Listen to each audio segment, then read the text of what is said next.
Sok gagah serang Bandara Sina, gerombolan OPM ngacir di berondong tembakan TNI Polri. Sok gagah melakukan penyerangan ke Bandara Sina Kabupaten Puncak, Provinsi Papua Tengah. Gerombolan Organisasi Papua Merdeka (OPM) ngacir di berondong tembakan TNI Polri. OPM berupaya merebut bandara yang dijaga ketat pasukan TNI Polri dengan alasan untuk memutus suplai logistik militer Indonesia. Serangan yang dibuka dengan cara menembaki pesawat yang mendarat di bandara tak berjalan sesuai rencana OPM.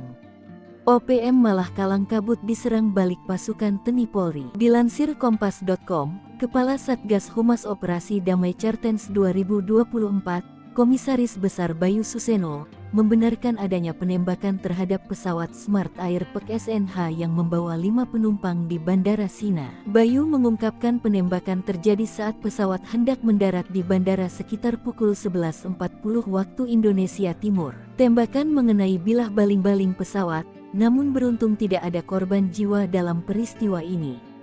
Pilot pesawat dengan sigap memutuskan untuk tetap mendarat di Bandara Sina dan menunggu situasi aman untuk kembali ke Nabire, kata Bayu. KKB kembali melakukan tembakan ke arah pos gudang logistik Yonif 751.